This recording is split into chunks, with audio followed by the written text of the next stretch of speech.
دراصل ہماری قوم کا ایک ذہن بنا ہوا ہے، ایک مائنڈ بنا ہوا ہے کہ دعا صرف نیک لوگوں کی قبول ہوتی ہے.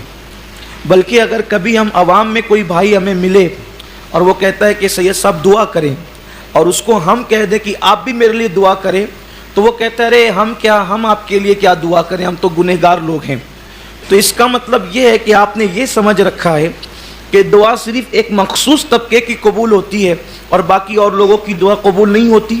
یہ مایوسی ہے، یہ اسلام ہے کہ یہ یہودیت نہیں ہے، یہاں نصرانیت کا تصور نہیں ہے، یہاں مجوسیوں کا جو خیال ہے وہ نہیں ہے، یہاں جو مشرکوں کا مزاج ہے وہ نہیں ہے.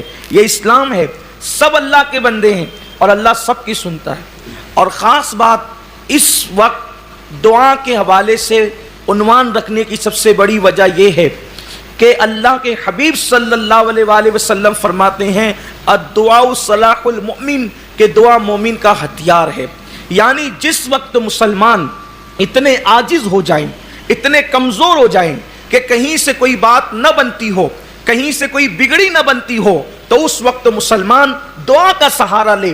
اس لیے کہ دعا سے بڑھ کر ہمارے لیے کیا اور سہارا ہو سکتا ہے، کیونکہ مومن جب دعا کرتا ہے تو اللہ تبارک و تعالیٰ اس کی دعا کو سنتا ہے. جیسا کہ آیہ کریمہ کی تلاوت کی گئی. میرے پیارے آقا صلی اللہ علیہ وسلم کے پیارے دیوانوں، اب بہت ہوش کے ساتھ آپ اپنے گوشت سے سماعت کریں کہ دعا کی کیا برکتیں ہیں اور دعا کے فضائل کیا ہیں اور دعا کرنے والوں کی شان کیا ہے. اگر انسان کو دعا کی فضیلت پتہ چل جائے تو انسان دعا ہی کرتا رہے. بلکہ ایک مقام پر اللہ کے حبیب صلی اللہ علیہ وآلہ وسلم فرماتے ہیں الدعاء مخ العبادہ، کہ دعا عبادت کا سر ہے، دعا عبادت کا گودا ہے، دعا عبادت کا مغز ہے. یعنی کہ اللہ کے حبیب صلی اللہ علیہ وآلہ وسلم نے دعا کو وہ مقام عطا فرمایا ہے کہ جب کسی کو پتہ چلے دعا کی اہمیت، جیسے ساری عبادتیں جسم کا حصہ رکھتی ہے اور اس جسم میں دعا کا مقام سر کی طرح ہے. جیسے سر کے بغیر آپ کو کوئی انسان کا وجود نہیں بلکہ کسی جاندار کا وجود نہیں، ویسے دعا کے بغیر عبادت کا وہ مقام اور مرتبہ نہیں ہو سکتا. اللہ تبارک و تعالیٰ اپنے ہر بندے کو دیکھیے یہ امید دلا رہا ہے.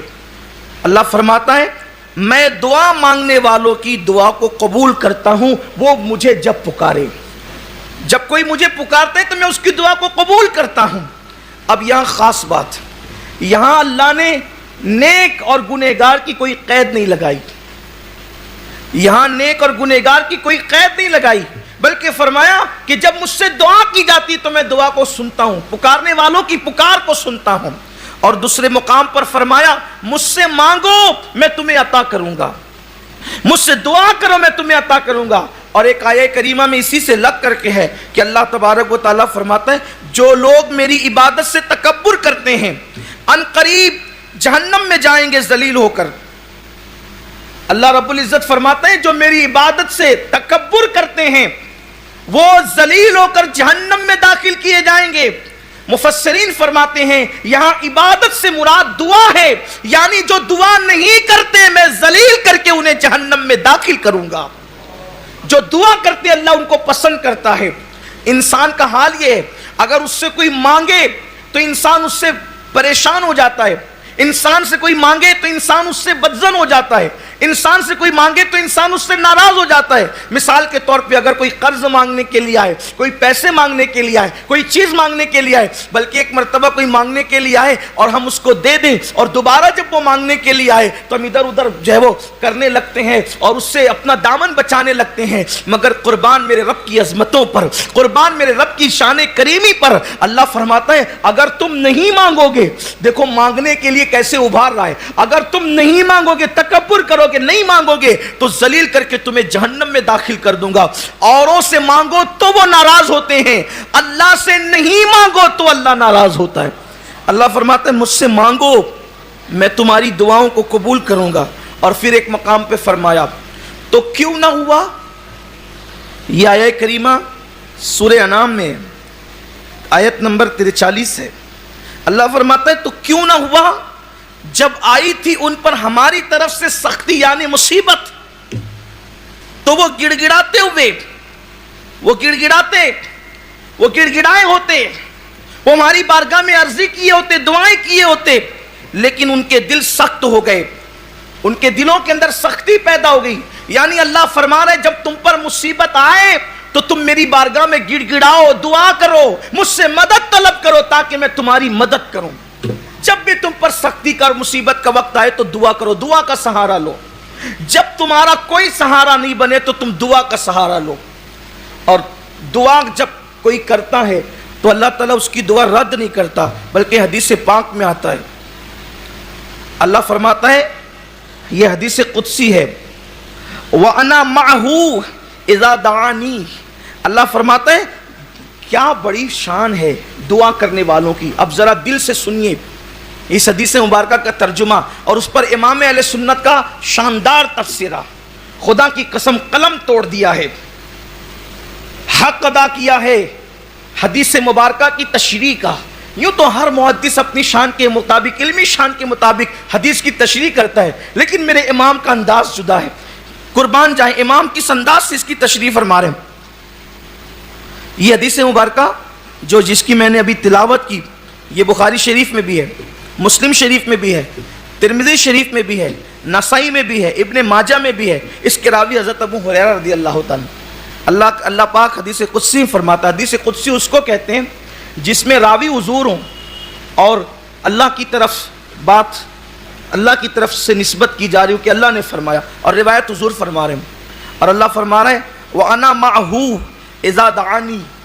اللہ فرماتا ہے میں اپنے بندے کے ساتھ ہوتا ہوں, میں اس کے ساتھ ہوتا ہوں جب وہ مجھ سے دعا کرتا ہے. اب اس کی لذت لیں, امام اہل سنت اس کی تشریح کرتے ہیں, جب بندہ دعا کرتا ہے تو میں اس کے ساتھ ہوتا ہوں, جب بندہ مصروف دعا ہوتا ہے تو میں اس کے ساتھ ہوتا ہوں. اب امام اس پر بیان کر رہے ہیں یوں تو اللہ علم و قدرت کے اعتبار سے ہر ایک کے ساتھ ہے, اللہ علم و قدرت کے اعتبار سے ہر ایک کے ساتھ ہے, لیکن یہ معیت خاص دعا کرنے والوں کو نصیب ہو رہی ہے. اب اس کی آگے فرماتے ہیں اے دعا کرنے والوں, دعا قبول ہو یا نہ ہو, مراد ملے یا نہ ملے, ارے کروڑوں مرادیں اس عظمت پہ قربان کے جب دعا کرتے ہیں تو قدرت ساتھ ہو جاتی ہے. جس کے ساتھ خدا ہو جائے اس سے غم کس بات کا ہو سکتا ہے. کروڑوں مرادیں اس نسبت پر قربان ہے, کروڑوں مرادیں اس نسبت پہ قربان ہے. بلکہ یوں سوچے, توجہ, اب اس پر فقیر کا بھی کوئی تفسیرہ سن لیں. امام کے صدقے میں امام فرما رہے ہیں کہ قدرت خاص علم و قدرت کے اعتبار سے تو سب کے ساتھ ہے, لیکن جب دعا کرتا ہے کوئی بندہ تو اللہ اس کے ساتھ خاص معیت, اس کو اپنا قرب عطا کرتا ہے, اس کو اپنی معیت عطا کرتا ہے, گویا کہ اپنی شان کے مطابق اس کو اپنی ہم نشینی عطا کرتا ہے. کب؟ جب بندہ دعا کرتا ہے. اب دعا کیا کر رہے ہیں, اللہ عمر دے, اللہ روزی دے, اللہ بیٹا دے, اللہ مصیبت دور کر دے. بولو مانگا کیا؟ روزی. لیکن اس کی شان تو دیکھے, کہتا ہے جب تو دعا کرتا ہے تو میں تیرے ساتھ ہوتا ہوں. بندہ روزی مانگ رہا ہے, مل خدا رہا ہے. ارے مانگا کیا اور مل کیا گیا, اور جس کو خدا مل گیا اب اسے روزی کی فکر کیا ہے. جس سے رزاق ملا ہے اسے روزی کی کمی کیا ہے. جس سے بیٹا دینے والا ملا اسے بیٹے کی کمی کیا ہے. جس سے خوشیاں دینے والا ملا اسے خوشیوں کی کمی کیا ہے. میرے اللہ کی عظمتوں پہ قربان, مخلوق کو مانگا خالق مل گیا.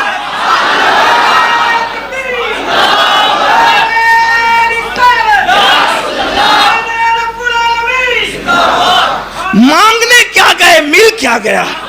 لیکن کوئی مانگے تو صحیح, اقبال کہہ رہے ہم تو مائل بکرم ہے کوئی سائل ہی نہیں, ہم تو مائل بکرم ہے کوئی سائل ہی نہیں, راہ دکھلائے کسے راہ روے منزل ہی نہیں.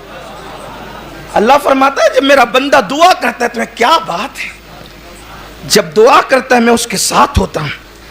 ہزار حاجت روائیاں پر امام کا جملہ ہے, کہتے ہیں اپنے مولا کی معیت سے مشرف ہوں, ہزار حاجت روائیاں اس پر نثار, لاکھ مقصد و مراد اس کے تصدق, لاکھ مقصد و مراد اس کے تصدق, کہ جب خدا ساتھ ہو جائے.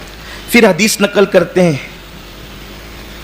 اللہ فرماتا, اللہ کے رسول علیہ السلام فرماتے ہیں اللہ کے نزدیک کوئی چیز دعا سے بزرگ تر ہے ہی نہیں.